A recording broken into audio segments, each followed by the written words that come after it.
Korang setuju tak? Benda-benda drama ni, ropol-ropol hidup ni, kalau tak selesaikan dengan cara yang bijak, less emotion, dia akan drain energy, dia akan ganggu banyak progres ekonomi. Sebab macam ni, saya faham, dalam TV memang seronok. Daripada episod 1 sampai episod 800, menyelesaikan masalah percintaan aja. Memang betul, itu dalam drama.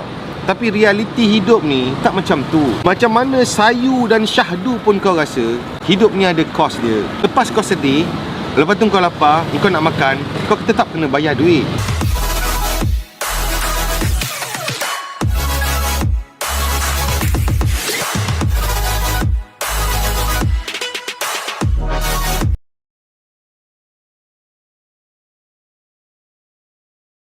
Menurut penulisan artikel The Eurasian Times yang sempat admin kongsikan, ada menyebut bahawa dengan adanya F-15, Rafale dan KF-21, Indonesia dilihat sebenarnya sedang membina angkatan tentera udara yang sangat kuat. Akan tetapi, pembiayaan pesawat pejuang ini telah semakin menghantui Jakarta. Tentera Udara Indonesia TNI AU telah menyambung semula pembayaran kepada Korea Selatan untuk sebahagian daripada kos yang berkaitan dengan projek bersama bagi membangunkan pesawat halimunan KF-21. Walau bagaimanapun, kebimbangan terhadap belanjawan nampaknya telah menghalang cita-cita Jakarta untuk memperolehi pesawat pejuang yang lain. Dipetik daripada laporan Bloomberg, cadangan penjualan 36 buah jet pejuang F-15 dan peralatan iringan ke Indonesia oleh Syarikat Gergasi Pertahanan Amerika Syarikat telah terhalang kerana kebimbangan akan jumlah pembiayaan. Pada bulan Februari, Jabatan Negara telah meluluskan syarat penjualan pesawat itu yang mempunyai anggaran nilai pasaran sebanyak $9.5 bilion. Perjanjian itu juga termasuk peralatan berkaitan bernilai kira-kira 4.4 bilion. Di dalam laporan terbaru, ada menyatakan bahawa eksekutif Boeing telah pergi ke Jakarta bagi membincangkan dengan pegawai Indonesia mengenai perjanjian itu di luar Expo Pameran dan juga Pertahanan Tahunan. Syarikat pengeluar pesawat Amerika Syarikat dilihat amat bimbang tentang keupayaan Jakarta untuk membayar balik hutang pesawat perang. Sebaliknya, Jakarta dilihat begitu berkeras untuk membuat pembayaran secara ansuran. Pertemuan itu berakhir tanpa penyelesaian.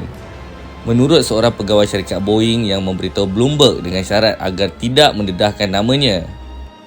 Sehubungan dengan itu, tarikh untuk menandatangani kontrak yang ditetapkan pada akhir tahun ini mungkin akan ditunda lebih jauh. Seorang wakil Boeing berkata bahawa syarikat itu masih mengadakan pertemuan bermakna dan telah membuahkan hasil dengan anggota tertinggi Tentera Udara Indonesia dan juga Kementerian Pertahanan.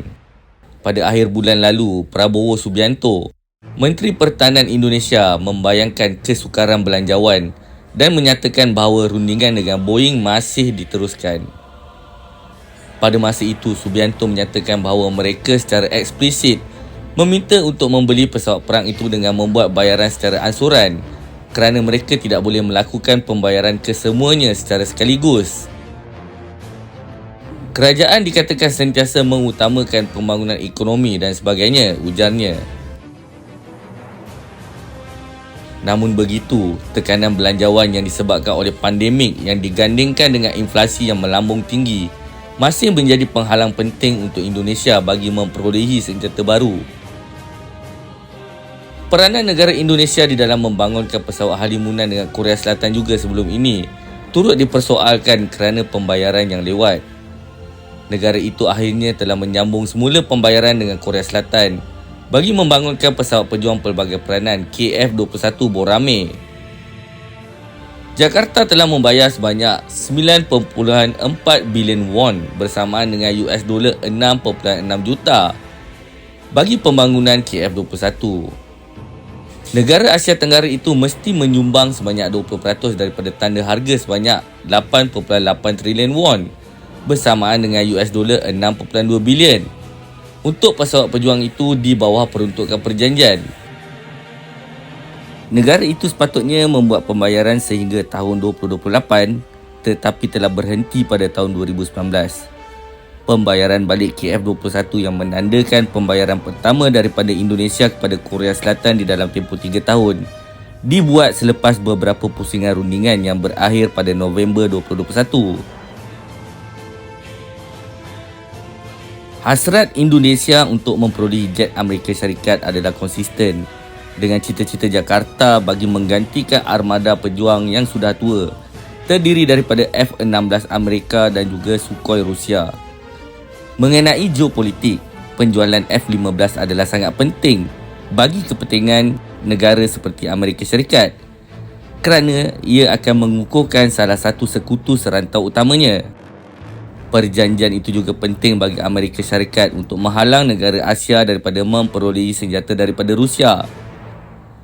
Pada tahun 2018, Indonesia juga telah menandatangani perjanjian bernilai sebanyak $1.4 bilion dengan Moskow bagi memperolehi 11 buah pesawat pejuang Su-35 Rusia.